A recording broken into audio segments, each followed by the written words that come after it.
Vợ chiên châu khai bò sa châu khai bò sa hai trời ca bậc phê lan lẹ cả nạc cua sa được tầm ninh khăn tôi khăn thôm cho sai châu chấm ca lang nôm châu prey tiếng ở ní cứ chiều vậy đầm ôn trời ca ọt lôi xó ọt pa nhà ha sắc xa rồng lu sốt mà roi phi roi trên pì thi ô tô còn tại phục bài bọc ôm cho chỉ muốn đừng tạ xin ban sập hơi cua sa nè thưa ca tham lịch khất bên chẹt pì prạ trong nồi mùi tiết máu easy តែម្ដងច្រើនណាស់បងប្អូនហើយឥឡូវតោះតើមើលនៅខាងក្នុងជាមួយនឹងខ្ញុំទាំងអស់គ្នាទៀតខាងក្នុងគឺជារថយន្តដែលយើងផ្ទុកនៅក្នុងឃ្លាំងគឺមានច្រើនមែនទែនបងប្អូនដែលចង់បានមិនថាមកសុទ្ធសាំងតូចធំលក្ខណៈគ្រួសារគឺតម្រូវការបងប្អូនគឺចាំបាច់ច្រើនមែនទែនអញ្ចឹងបងប្អូនណាត្រូវការប្រភេទឡានដឹកមានច្រើនលក្ខណៈគ្រួសារច្រើនបាទគឺពេញនិយមប្រើច្រើនមែនទែនហើយជាពិសេសបងប្អូនដែលត្រូវការរថយន្តបោកប្រចាំខែមួយខែត្រឹម100ស្ដើង200ស្ដើង300ស្ដើង400ស្ដើងតាមផែនឡានតាម option ឡានគឺមានមួយសេតមានឡានអីគេមាន Pro Balance ឆ្លាម300 330 Highlander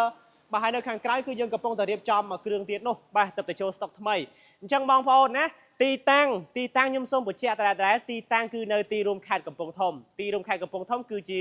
បាទខេត្តមួយនៅចំចំណុចកណ្ដាលប្រទេសអញ្ចឹងបងប្អូនដែលនៅតាមបណ្ដាខេត្តឆ្ងាយគាត់តែងតែឆ្លងកាត់កំពង់ធំអញ្ចឹងគឺងាយស្រួលអញ្ចឹងអតិថិជនគឺគាត់គ្រប់គ្រងច្រើនដូចជាស្ដែងយើងចេញចូលរាល់ថ្ងៃដោយសារតែឃ្លាំងយើងមានការធានាត្រឹមត្រូវមានលក់ឡានស្អាតគុណភាពអញ្ចឹងទៅគឺអតិថិជនគាត់មានទំនុកចិត្តអញ្ចឹងគឺមកដកឡានច្រើនទិញឡានច្រើនចេញពីធីអូតូហើយជាពិសេសគឺរថយន្តយើងធានាឡានស្អាតធានាឡានមូលធានាឡានសំណុំហើយតម្លៃវិញនិយាយថាតុននិយាយថាតុនមែនតើណាបងប្អូនបាទអញ្ចឹងបងប្អូនវឺតឡើងបញ្ជាក់ម្ដងទៀតរំលោះសុទ្ធ 100% អត់មានទៀមទាប្រាក់កក់អត់មានទៀមទាឯកសារអត់មានទៀមទាថ្លៃរៀបឯកសារសូម្បីតែ$1សោះហើយរត់តែពិសេសហ្នឹងបងប្អូនយកឡាន free ហើយមានការ free កាដូមានការរៀបចំតុបតែងឲ្យរថយន្តបងប្អូនមក complete តែម្ដងវឺតឡើងបងប្អូន